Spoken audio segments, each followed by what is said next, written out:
Hello, hello, and happy day, everyone. Welcome to Leveraging Leads. This is a place of support and enhancement to get leads, which are referral partners, clients, customers, and even friends. Check out the pinned or ticking link to get on the email list where you'll get a database and information about visibility. We will also be happy to allow you to complete that form, and it allows you to go ahead and create your powerful introduction. We are so pleased that you are here today. We have a jam packed agenda.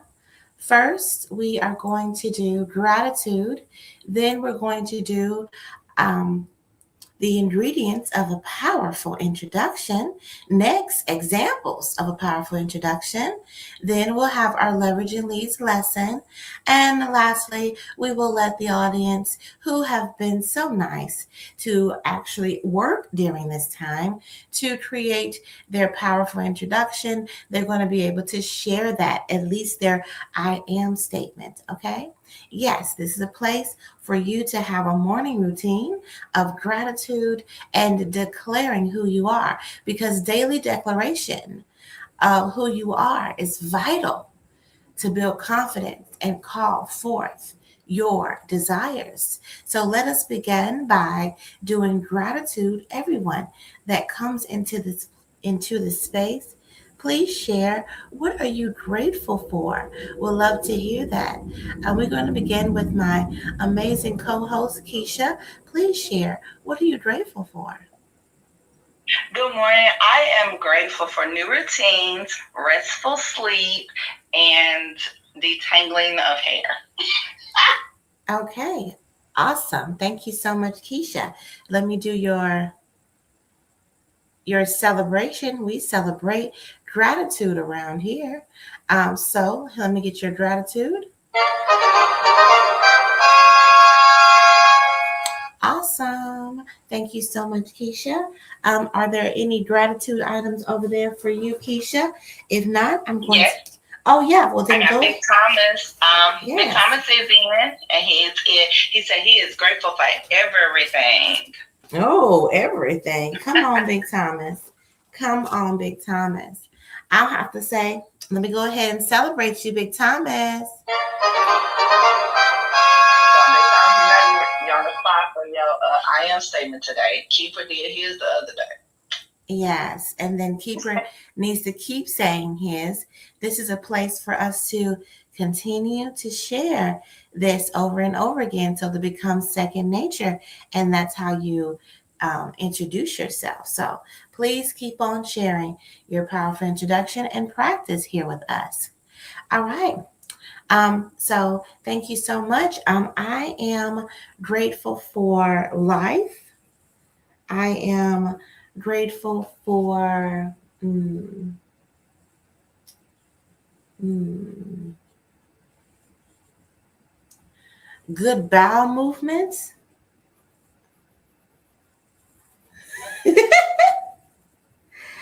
And I am grateful for tasty food. Okay. Yes.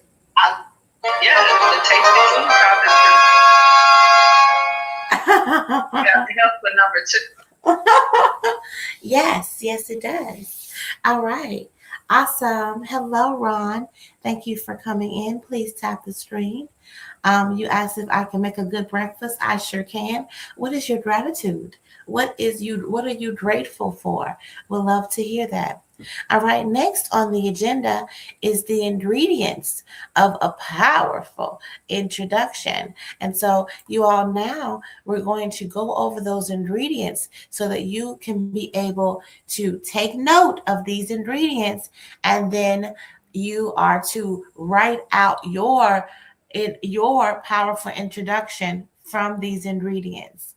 All right. So first ingredient is your name and who are you. Yes, who you are is not what you do. Okay, it's so beautiful when I work with people and they really do this work with me of really recognizing who they are, how amazing they feel. How amazing they feel to be so connected to themselves, so connected to the pure essence of themselves. And they wonder, what was I doing before? What was I? I was being an imposter. I was serving others instead of myself. Now I firmly stand in who I am. Now, a lot of people are not going to like that. They're not going to like it when you begin to stand in who you are. You're going to have some things going on.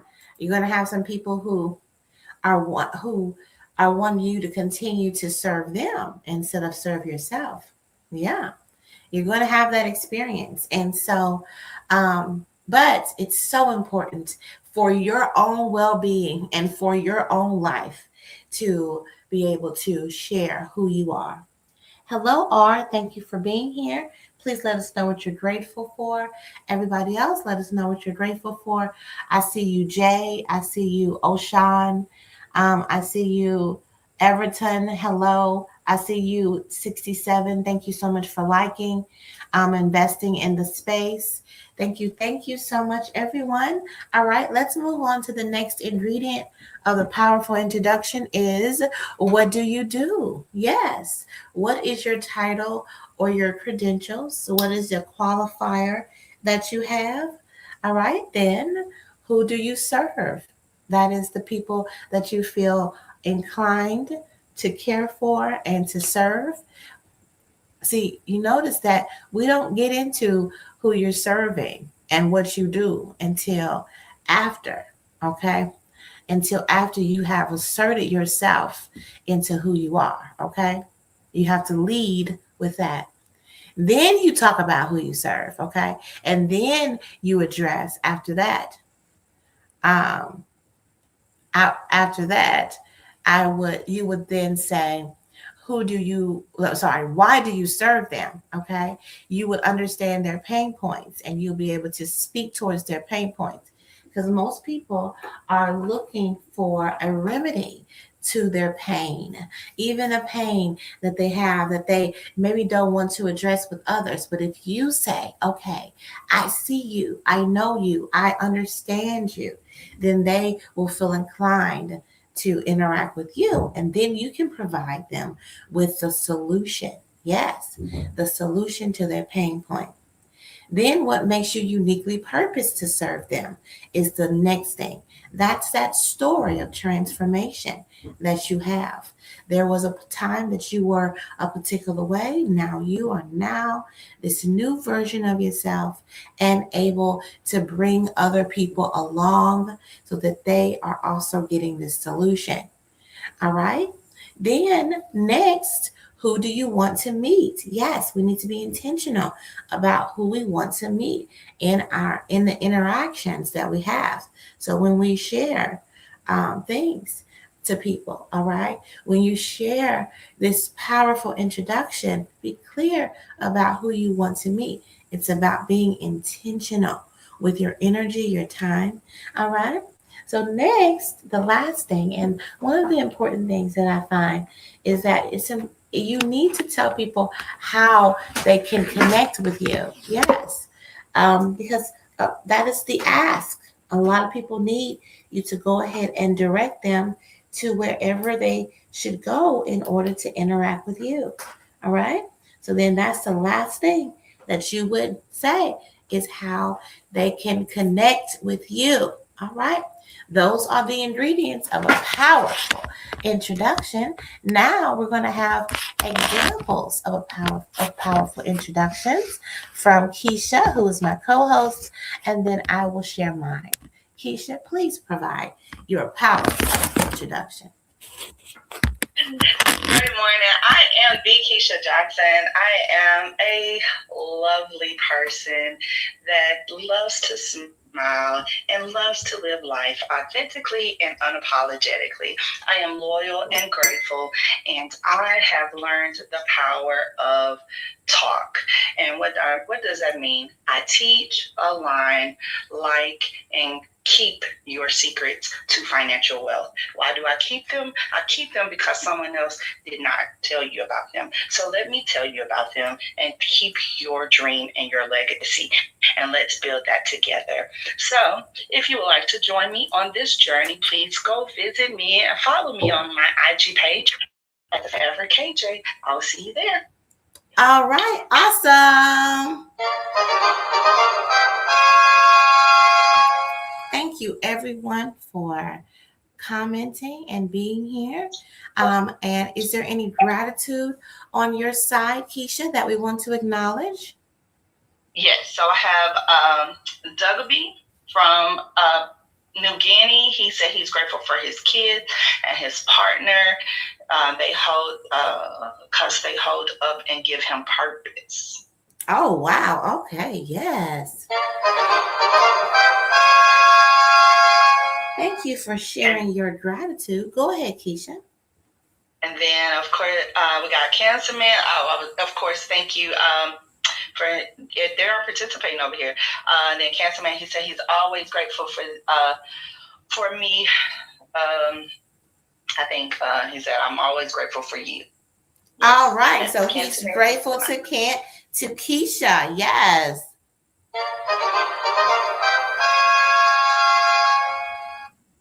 All right. Any other gratitude?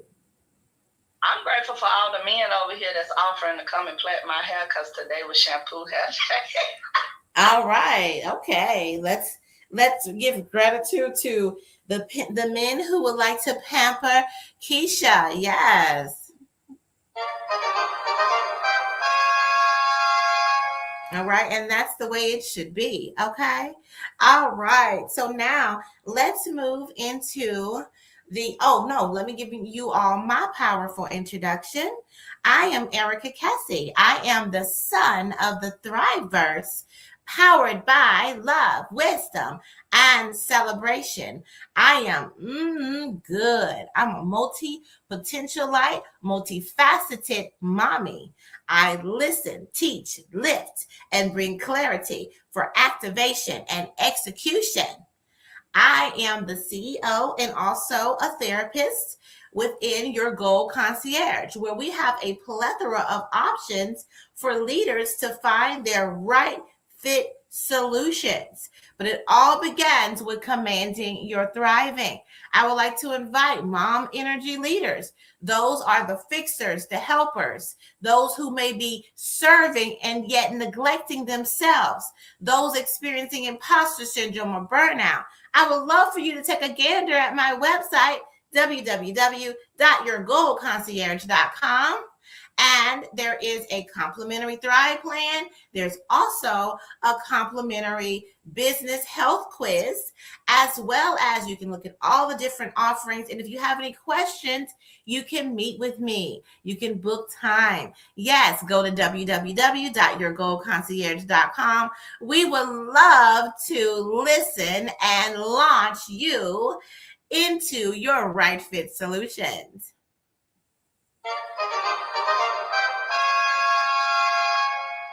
Yes. Okay. Now we're going to go into our leveraging leads lesson. Okay. So if you have been following along, and for those who have not, go back and listen in on Tuesday and Saturday. Okay. We have been discussing fixers. All right. We've been discussing the people who identify as fixers out there. Okay. Anybody out there who identify as a fixer? Well, a lot of people have aligned themselves with that identity. And so when they do not have that identity, they actually have an identity crisis. Yes. So it's important for us to recognize who we are when we're not serving others. Who are you when you're not serving others? That is one of the main things that we do in this space, for you to sit and you can think about that and come up with a response to that question.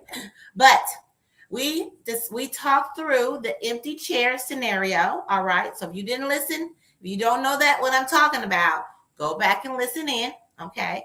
But then we're moving into talking more about the lessons that goes along with that, which is going to be the power of not mine and valuing your rest over their repair. Okay.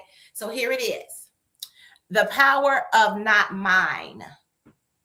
There is immense freedom in the simple phrase that is unfortunate, but it is not mine. Maybe we can decide to say that together. That is unfortunate, but that's not mine. And then maybe even do a nice, yeah. That is not mine. That's right. That is unfortunate. That is unfortunate, but it is not mine. But that is not mine. So you're acknowledging you're acknowledging the problem without accepting ownership of it. That is a radical act of self-preservation for a fixer. Okay? Your fixers out there. That's not apathy. It is boundary setting. Right? So when your cousin calls you and say, my electricity about to get turned off. Can you lend me $200? You say, that's unfortunate, but that's not mine. How about you think through what caused you to get to this situation? And also what resources you have outside of me. Empower them to be their own fixer in their life. The reason why this is powerful for a fixer is because everybody comes to you to fix all their stuff. Yes. And it's time for them to be empowered to fix their stuff. Let me tell you something. I have never in my life called somebody because of my electricity about to get turned off. I knew how to call and make arrangements. I knew how to make sure that doesn't get to the point where it's about to get turned off. Come on, can we talk about it? I knew how to manage my money in a way that I was able to at least put some down on the thing so that I can have an arrangement. I knew how to figure out something I was going to hustle up in order to make that thing happen, right? Because I'm not somebody who's sitting around waiting for somebody to fix something for me. I'm a fixer. I fix for myself. Okay? But the people out there who have always had your help, has always will lean in on you, are going to keep on leaning until you say, what? What are we supposed to say? That is unfortunate, but that is not mine. Yes. Let's go a little deeper. The next thing is you need to value your rest over their repair. Yes. The fixer often believes their rest is a reward only earned after everything is fixed. Everything will never be fixed. Look at the state of our world. This keeps more and more keeps happening. Nothing will ever be fixed. You're not going to get it done. Can we just sit in that real quick? You're never going to get it done. This is a journey. When you get it done, you're dead. Can we just come to the understanding of you're never going to get done? It's never going to get done. You're never going to get it all fixed. So guess what? You might as well rest. You might as well enjoy yourself. The lesson emphasizes that your need to sit on the couch is valid. It's valid for you to just be you and not have to serve anyone and come to the rescue to somebody else. You need to come to the rescue of you. You're not even resting. regardless of how many broken things are around you that you see, it's okay for you to see them and not fix them. You probably will be better off sitting and being with yourself to figure out what you need to fix or you don't like about yourself. And how about you be a model and overflow onto those around you? That means they're going to be empowered to actually get up and do what they need to do for themselves. Your well-being is not conditional on a problem-free environment. Can we say that one more time?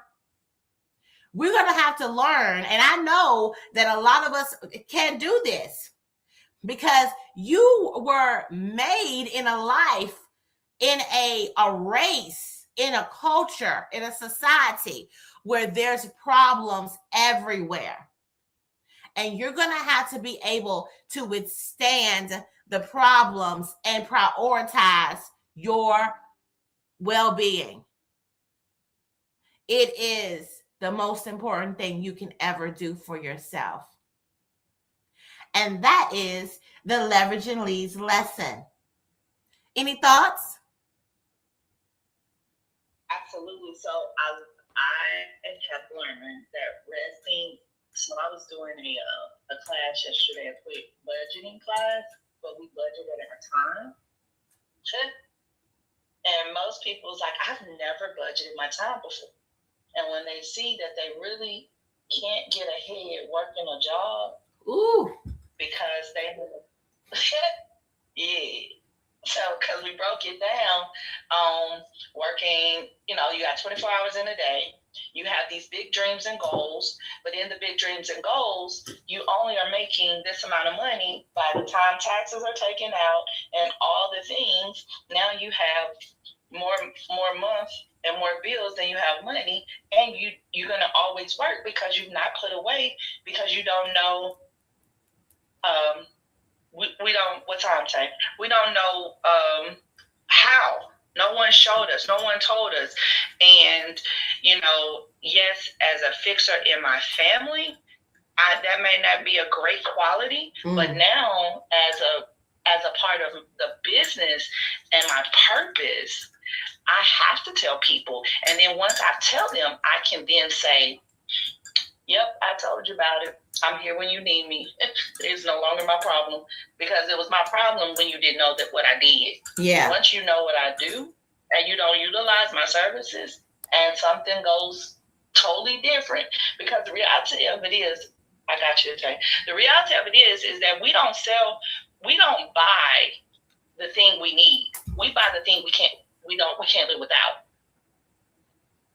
And even in relationship, we don't get with the person we need. We usually gravitate to the person that we can't live without. If you done speak today, that's right. I don't want somebody I need. I want somebody that I desire, that I want, that wants me and desires me. I need them to need themselves and be overflowing, and then we can figure out about being involved with each other. But no, that's the problem with a lot of these relationships out here today. It's because, I need somebody. I need somebody to do the things that I'm not doing and fixing myself in my life.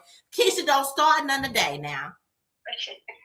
Well, that's the reality of it is that, February, we see a uptick in mental health issues around holidays up until right around Easter, right? And because of we have been so commercialized that we got to spend one day and spend hundreds and thousands of dollars on that one day. So we start in January preparing for Christmas. We start in Christmas preparing for Valentine's Day. We start in Valentine's Day preparing for Thanksgiving. So we're always preparing for the next thing, but we're not stopping and appreciating the people and the moments and the days in between those one day. Come on, speak now. That one day does not mean anything. And the only one day that matters is your birthday. because that's your holiday, right? That is your day that I appreciate God giving you to me, right? Other than that, hey, let's go make some money. Let's talk to some people and let's embody our expertise and teach people some stuff. We don't have to like. So yes, yes, you got to value your time. You got to value your time. Yes, Keisha. I just went into girl. I was going in and I had to reel it back. It's all right because we got G over here. He said facts. Yes, G, facts. All right. And let us know what you're grateful for since you're up in the space, sir. What are you grateful for over there? All right. Anyway, that's amazing, Keisha. Thank you so much. Budgeting your time. Okay. Yes. And not just your time, your capacity and your energy. All of that is involved. It is a ever-present opportunity for you to be thinking about being strategic about all the things that you're doing. Recently, we've been doing the 28-day challenge, and I have noticed one thing from me looking at what I'm doing. I noticed that there was sleep issues. Like I knew that, but then I see it by logging. I see it, and so me wanting to be just a step better, right? I am going to sleep, but I also am doing something else. I am putting away. I'm not going to fix it or get it done. I'm going to bed. It'll be there tomorrow. And I haven't missed anything. All right. It's all right. Even though our minds tell us we have to go ahead and get it all done, and we're not going to the bathroom when we have to. We're not blinking. We're not sleeping because we're trying to do something, get something done or whatever. But no, you have to make a priority to do the things that you need to do. Yes, G, we love a good nap. What are you grateful for? Yes, but we love a good nap. And we also, it's very important for us to be thinking about what is it that we need to be doing for our own well-being and allowing that to be the priority, and everything will flow from that. Everything. But we are not conditioned to make ourselves a priority. We're conditioned to fix other things and other people and look on the outside of us. G has said that he is grateful for forgiveness. Yes, we celebrate. Keisha, as we end today, any closing remarks or any gratitude over there? No more gratitude, but closing remarks is that always remember that you are the reason that other people thrive, so you need to thrive first. Come on, Keisha. All right, I love that. Let me, honey. Listen, you know I got to take that. Thrive first, okay? Thrive first. And then Keisha, guess what I decided to do? This is just a thing. I was in this Facebook group. This is something for y'all to hear real quick. We're gonna get out of here. But I was in this Facebook group and it was a mess in there, honey. Dating is a mess. Okay, it's a mess. It's a mess. So guess what I decided to do? And I know I ain't supposed to start something new, but I'm yelling because I want to, because this is my life. Anyway, it's a mess. Guess what I decided to do, girl? I decided to do Thrive Dating. So guess what? People got to complete a form. They got to do the Thrive plan. And then I'm going to set up meetings for people to get to know each other. That's after they've done the Thrive plan. Okay? Yes, ma'am. Thrive Dating. Anybody out there wants this opportunity? Okay? Let me know, because I will be happy to send you the form, the application. You don't have a database of good quality men for me to pick through? Yes, that have completed the Thrive plan. Yes, ma'am. Yes, ma'am. Who are working on their well-being and they're commanding their thriving. Won't he do it? Won't it will? It's called Thrive. It's called Thrive Dating. Anyway, we got to go, y'all. Y'all create a thriving rest of your day. Bye-bye.